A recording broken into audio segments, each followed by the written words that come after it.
Let the record reflect that all board members are present with the exception of Dr. McNeil, who told us earlier he would not be able to make this evening.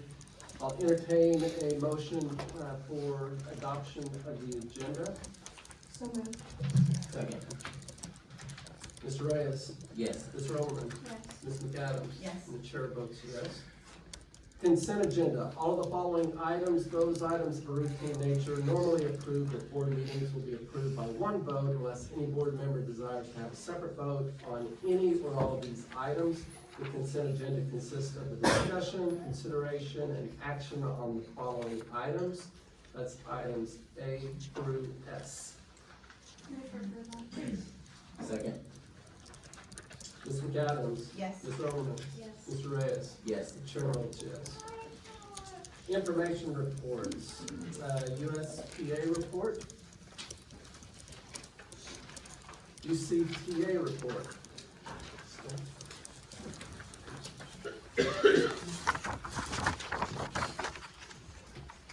President Kinnear, Dr. Hartster, members of the board. As of the first semester is coming to an end, UCTA has been busy working on some engagement events for the spring, and we have registered to attend the OEA organizing conference for our exec committee. In addition, we've been working closely with OEA to grow our association, and we're looking forward to winter break and starting a new semester. Very good. Under hearings and correspondence, any communications? Any speakers signed up for items on the agenda? Business agenda. Under finance, presentation of the 2021-2022 annual audit report by RSM US LLP, and consider and take action on the 2021-2022 audit report. Dr. Williams. Good evening, Mr. President, members of the board, Dr. Hartzler. This evening, I'm proud to present to you the district's annual comprehensive financial report. The report is prepared by district staff in the budget, treasury, and financial reporting department, as they also oversee the audit process. Couple of things I'd like to say: that the opinion of the auditors is unmodified with this report. There are no significant deficiencies and no material findings, what we call a clean audit. So we're really pleased with this year's audit and report. I'd like to discuss a few highlights from the financial statements, and after that, Mr. Mike Gibson, who is our partner with RSM, who oversees the audit, will make some comments on the compliance aspect of the audit process and many other comments he wishes to offer. I'd like to begin with, in your report on page 31, we have our government-wide statements, which I feel like gives a, if you will, a 30,000-foot view of the district's finances for the year ended June 30th, 2022. These statements include all district funds, so general building, child nutrition, bond funds, sinking fund, etc., except our medical health insurance funds, since that is a fiduciary type fund. These statements present the district's financial position on a what we call a GAAP full accrual basis. So it's a little different from what the board sees in their monthly reports and what you hear us discussing when we talk about the budgetary basis. But just to point out a couple of things, from 2021 to 2022, we had an increase in revenues, in both program revenues and in general revenues. We went from $187.7 million to $195.5 million, an increase of about $7.7 million. So since this includes all funds, those increases are spread out all over all sources and all of our funds. Likewise, our net position at the end of the year increased from 104 million to 120 million for 22. Our expenditures in 2021 were quite a bit higher than they were in 2022. Keep in mind, in 2021, the board very generously approved a 5% stipend, a challenging year stipend, beyond our regular retention stipend, so that raised our expenditure level. And in 2021, we also had raised expenditures as we were beginning to experience the federal ESSER funds flowing into our districts and the expenditures associated with that. So a couple of things that differed from one year to the next. The other thing I'll point out, and I'll discuss this on the other statements as well, this is the year that we implemented GASB 87, which is the reporting of leases in our district. Although the overall impact is really quite small for us, we only have 4 cell towers and 1 electronic billboard that we lease. You'll see at the very bottom of that page, there is a change in accounting based on the GASB 87 implementation of leases. So that was an increase of $58,038 to our net position. Likewise, when keeping with the theme of looking at the government-wide statements, over on page 39, you also see, and this is more of a balance sheet, you also see those leases that we are reporting for the first time this year show up under the assets where we have rent receivable, and then down in the very bottom fourth of the page, under deferred inflows of resources, we have deferred lease rent revenue. And so in the notes, there is a full analysis of how those amounts are arrived at, but it does offer a very full explanation of what those numbers are telling us. Likewise, the other thing that is new on these financial statements is our full reporting on what we call OPEB. OPEB is an acronym for Other Post-Employment Benefits. And these are benefits that are eligible to our retirees once they leave the district. One part of OPEB comes from the district, which is the part where our employees, under certain circumstances when they retire, may be able to receive health insurance benefits. The other part is what we call the TRS OPEB, where the state pays anywhere from $100 to $105 a month toward the retiree's health insurance premium. All that to say, you'll see OPEB listed on here in several areas. And again, the notes on this, and this particular item is covered in note I, gives a real thorough explanation of what OPEB is referring to and why it is reported the way that it is. And finally, one of the changes that we made several years ago, we have to present on our financial statements the TRS pension plan, the deferred outflows, and the net pension liability. So that is the part of TRS that, even though it is not the district's responsibility financially, we are required to report that on our financial statements. So I see Dr. Hartzler shaking his head, and that's one that we shake our heads at sometimes too, but it is something that we are required to do.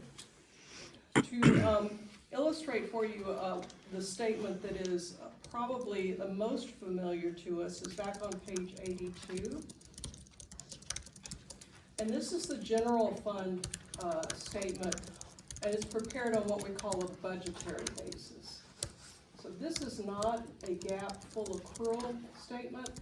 This is a budgetary or statutory basis. This is how the state requires that we report our finances. And in this case, this is the general fund where we show a budget to actual comparison. We show our original budget, our final budget, and what's labeled as a non-GAAP actual. And so those are the numbers that we report to you each month, and we discuss at length when we have changes in our revenue or expenditures in the general fund. For last year, on a budgetary basis, our revenues in the general fund were $136.4 million. Expenditures were $134.6 million. So we had an increase of $1.8 million to the fund balance in the general fund. You may remember that back in FY21, we had a decrease in our fund balance in the general fund of about $2.4 million as a result of some of those federal claims not being fully reimbursed by June 30th. So under the budgetary basis, those fall into the next year. Under GAAP basis, we accrue those. Our fund balance at the end of the year in the general fund was $16,163,573. That is about 11.85% of revenue. So we're well within what is now the 17% statutory maximum on that. The other thing that's helpful on this statement shows that once you reach that fund balance number on the budgetary basis, the adjustments that will get you to our GAAP number and ties those two types of statements together, I think is helpful in kind of visualizing the difference between the two bases of accounting. In terms of net or new pronouncements that we'll be looking at, as I mentioned, GASB 87 was one that we implemented this year. Next year, we'll be implementing GASB 96.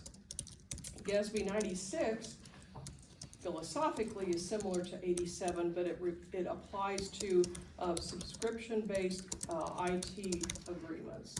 And as you know, we only had a handful of leases. We have a lot of software subscriptions. So that will be a huge lift to get those reported and reflected on our financial statements for 2023.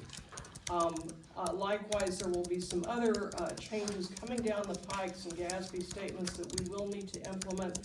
But GASB 96 coming at us next year is going to be a big task to get that put into place. Speaking of big task, I would be remiss if I didn't recognize the work done on this report. Jessica Wright leading the audit and preparing the financial statements. Knocked it out of the park this year, and we had great communication with the team at RSM, regular meetings, just really felt like things went very, very smoothly this year. Becky Byers leading that department was also, of course, highly involved. The communications team helped us with our annual report on the summary and the graphics, so it was a big team effort. Very grateful for the work of the team at RSM. So with that, I'll turn it over for any questions, or Mr. Gibson. I have no questions. Did you want to comment on the compliance report as well, or is Mr. Gibson going to do that? I don't have to, Trish, you can do it. That's why I couldn't. Just to point out, the compliance report includes what we call the CFA, or the Schedule of Expenditures of Federal Awards. We are still experiencing record levels of federal expenditures. 26.7 million is way high for us, and I think people in federal programs will attest to that, but it's been a huge blessing for our district. The other thing that's included in the compliance report is what has now been referred to as our report card, which is a fair statement. And on page 10 of this very thin report, the compliance report, the auditors identify that both in terms of the financial statements and the federal awards, there were no material weaknesses, significant deficiencies, or non-compliance items material to the financial statement. So with that, I'll ask Mike if there's anything else he'd like to add. No, I was gonna say exactly what you said. I was going to just reiterate on the major programs, the child nutrition cluster was one this year. That was part of its every 3-year cycle. And then the ESSER funds were a major program that we audited again this year. And that was because those were designated as high risk by the Office of Management and Budget. So Ms. McAdams and I had the opportunity to discuss my question at length. And so opened up if there are any other comments or questions from the rest of our board members here. And certainly Ms. McAdams, if you've got additional questions as well.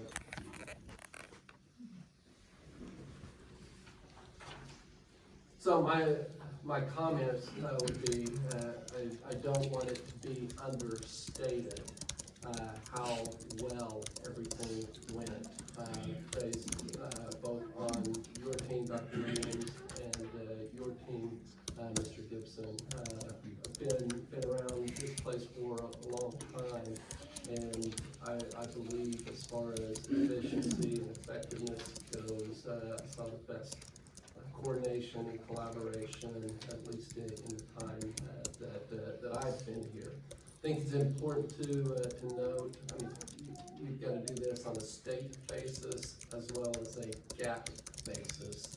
And it's no small feat for all the numbers and disclosures to come out clean as they did. So again, my compliments to you and your team for that.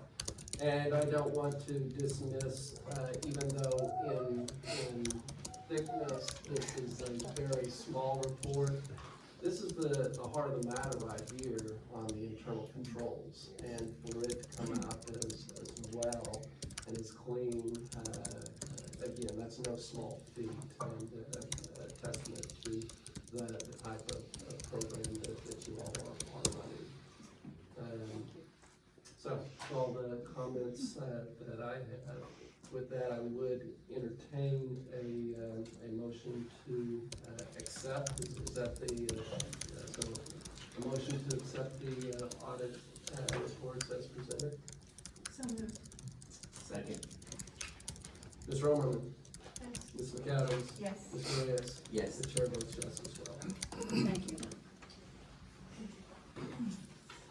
Under instruction, consider to take action to approve capacity levels and the calculated open transfer capacity amounts as recommended. Dr. Nelson.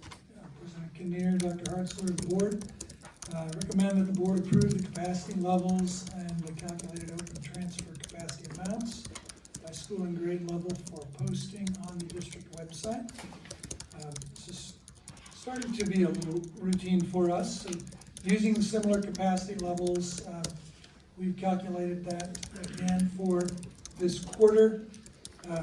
The only probably the new feature is we have added a column for elective capacity, which applied in the case of the 8th grade center in the high school. And then you can see on the chart our openings, which then we'll post upon approval on the district website before January 1st as required by law. Are we still seeing people wanting to transfer in even this time of year, or is it Yeah, primarily? we're still taking applications. We have, since our last report, we've had 71 new applications for transfers. From the beginning of this school year, we've had just over 100, about 106 students actually transfer into the district. It gets complicated when there are siblings and all of the places. But overall, we have 695 transfer students, and just under half are employee transfers. So we have over 350 that are attending union because of our transfer practices and policy. Has this report in the past contained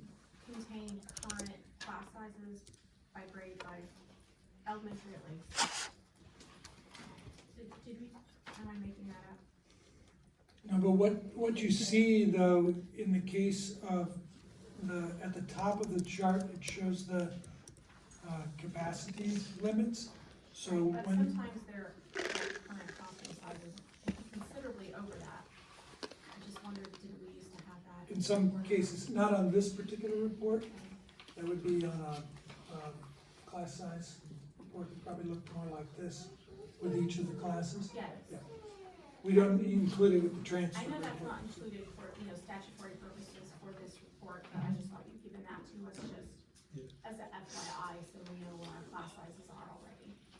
And probably when we discussed it in person, I think is what we did, if we could include it in a meeting or something I in the feel like future. that's valuable information just for me to have. Like I said, I know you don't need it for this report, but it's nice to look at those two together from my perspective. Absolutely, we can get that to you. Questions, comments? I'll entertain a motion to approve. Second? Mr. Reyes? Yes. Ms. McAdams? Ms. Roman? Yes. The chair votes yes. Under personnel, consider and take action on the 2022-2023 early retirement incentive ERI program for certified administrative and support employees. Mr. Logan. Thank you, President Kamir, Dr. Hartzler, members of the board. It is that time of year. I'm bringing to you our ERI program once again. This is an amazing retention tool that we have. We've actually been contacted by a couple of districts here in the state who want to learn how we're doing it because they're looking for ways to try to retain their teachers. And so they've been asking for all of our details and we've been sharing it with them. But this year we have 28 people on the ERI list. We have 12 certified staff, 10 support staff, and 6 administrators this year. A fairly large year overall for us. So that's going very well. On the certified side, there's the potential to save $234,000 based on hiring teachers at step 0 or 1 for the replacement teachers. Unfortunately, that also means we do lose a lot of teachers with some amazing experience within the district. That is the downside of that. But at the same time, with the ERI program, it does get a number of teachers to stay just a little bit longer till they can qualify for the ERI program. The total cost for the certified program will be just a little over $1 million for the program.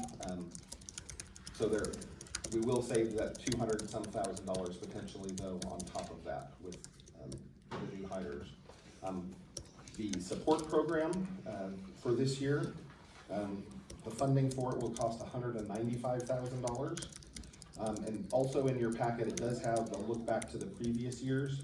And we show over the last year, our ERI retirement did end up saving about a little over $400,000 to the district for the staff that was hired in place of those that retired through ERI.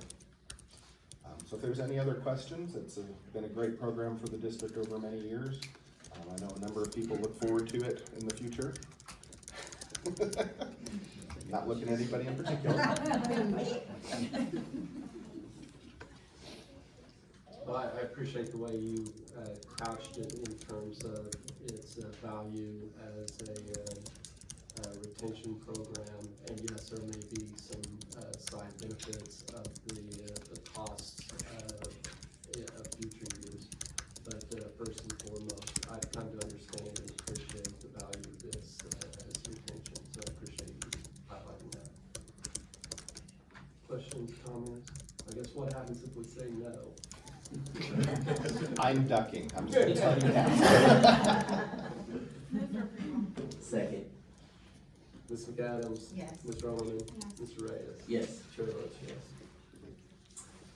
Under school operations, consider and take action to approve board policy revisions as recommended.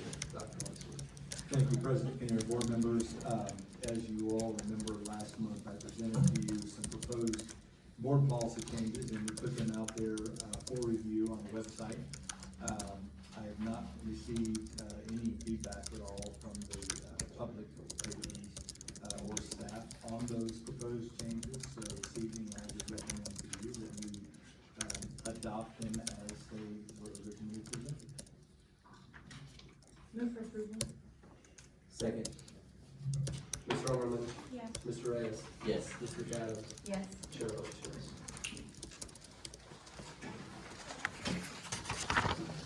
Opportunity for comments from the audience and board members who signed up for non-agenda. Board members? No new business.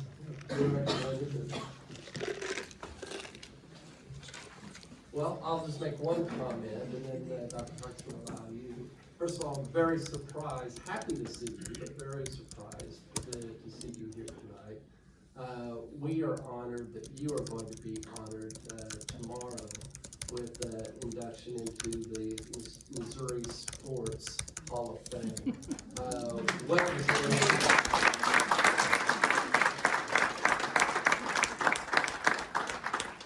Really happy for you. Happy that your family gets to participate in that as well. It's a reflection on you, but any reflection on you just bodes well for all of us as well. Thank you, President Mayor. I think it just really means I'm getting old, just for the record. If you're counting, it's been 40 years ago since I donned the very short shorts. We played basketball in those things, believe it or not, and I always tell my kids that if you're prohibited from looking at my old college videos, I don't know why in the world they just wear those uniforms, so. Just like to make a few comments. We are preparing, as you know, for our bond issue coming up in February. Communications is doing an outstanding job. Mr. Payne and his staff have done just an incredible job of getting us really ahead of schedule where we normally are. And I know I've had the opportunity to speak with a lot of parents out there about this bond issue, and they're very excited about certainly not just the reformation, but the transformation of the 6th and 7th grade center that we are going to be proposing to them. So we'll be working really hard after winter break when we come back to prepare for this bond issue. And of course, the good news is we will not raise our taxes above our traditional levels, and that's certainly always a very positive thing for our patrons. But I continue to be very concerned about our per pupil funding in Oklahoma, and as you all know, I'm not quiet in regard to that issue. We've got a lot of work to do still in Oklahoma to make sure that our students are not shortchanged in the amount of money that they receive, or they should be receiving, compared to their counterparts in our contiguous states around Oklahoma. So I'm hopeful, and I'll continue to be hopeful, but that is something that we have to continue to press upon our legislatures and our policymakers to make happen, especially if our teachers are going to be able to have the adequate resources that they so desperately need, and also we need to make sure that we're continuing to pay them number one in the region as far as I'm concerned, but also they need to have resources to be number one in the region in that area. So my last thing I'd comment on is, again, congratulations to our football team. I know it didn't end the way we would want it to, but the fact that they were undefeated in conference play is really remarkable, and so truly a testament to those students and the program and the staff for what they accomplished. So we love state championships. We know that. We do know that. I like state championships, but we're going to be able to celebrate a lot of things, and certainly I always consider our national merit kids to be a state championship, and we count each and every one of them as a state championship, because that's equally important. So last but not least, I almost failed to forget this, so thank you, Mr. Kinnear. We do have members of our leadership union class here with us this evening, and if you would, please stand and be recognized. And so let's hold our applause until all of them have been introduced. I'll just go ahead and stand. You're good. Brett Peterson, is Brett here this evening? There he is. All right. Christine Mason, Sean Nicholson, Dana Smith, Melissa Speaker. All right. Ashley Bates. And then Kurt Frenzel. Where is Kurt? Comes every time.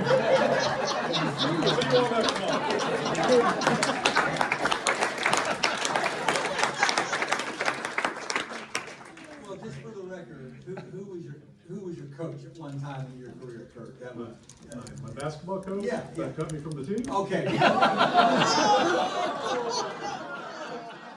There were a lot of lessons learned from that, and that is, don't ever miss a meeting, and he's been recognized 3 times. So, you all have a wonderful day. Thank you. All right, I do need to have a motion to adjourn. All four, aye. Aye. Any opposed? We are adjourned.